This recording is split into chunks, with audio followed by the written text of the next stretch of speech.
Well, Republicans all across the country are now surging in the polls, especially if you look at the most likely voter polls. One of them is our next guest, a member of the Republican cavalry, Pennsylvania Senate candidate, Dr. Mehmet Oz. Mehmet, welcome to the show.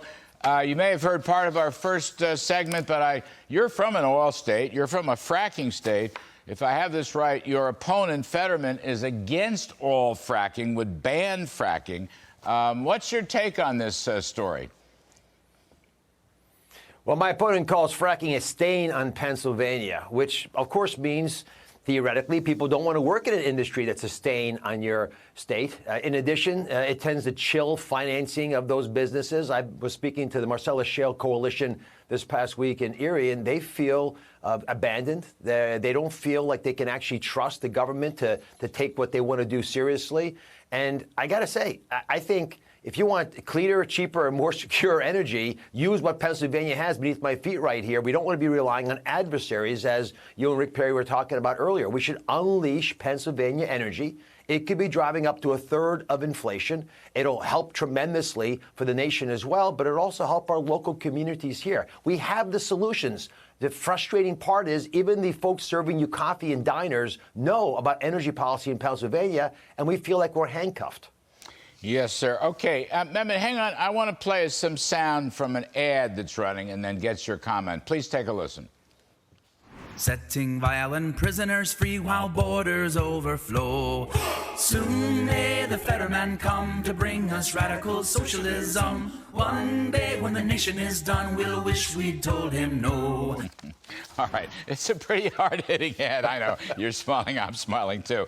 But behind that ad, I mean, let's see. He served on the Pennsylvania Board of Pardons and Commutations, and I guess 50% increase in pardons when he was on this board. He has a whole history of favoring criminals over victims, and also, if I'm right about this, Mehmet, he wants to legalize or decriminalize all drugs. That would include heroin and presumably fentanyl, too. Now, what are you saying about this? How are you going at him on this crime issue?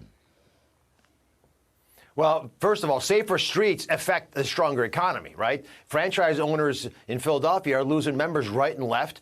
We've got crises inside of our cities that prevent people from going to work. Public safety is a cornerstone of a healthy economy. But here's the story. I think you said it beautifully. Fetterman seems to care more about the criminals than the innocent. And what I've argued is that these policies have not worked. Take, for example, the decriminalization of drugs. That was tried in Oregon. Of course, Fetterman aggressively supported that effort in Oregon, applauded them. But look what the result was. A 50% increase in overdose deaths from drugs and a 40% increase in homicides.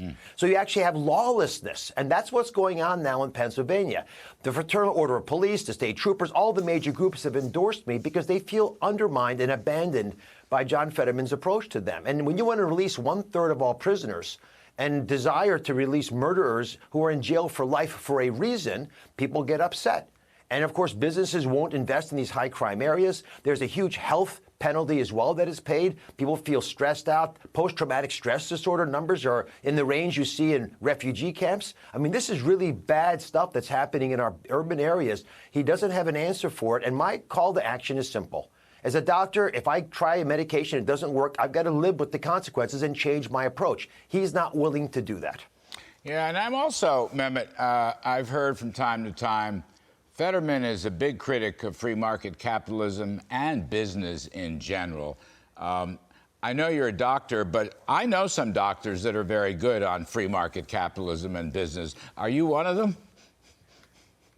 I'm one of them. Individualism is a gift this nation has always been able to hold high. My father was born on a dirt floor and came to this country. He was recruited as a doctor. We needed more. And he realized that the entrepreneurial spirit of America is what allows our innovation to prosper. John Fetterman, Joe Biden have lost confidence in American grit, in American ingenuity.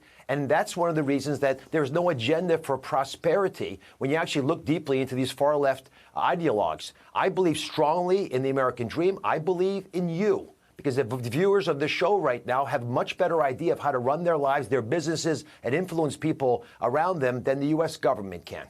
You're closing fast. The latest, most likely voting poll shows you about even. How's the race look to you? You got a month to go, sir. How's it look?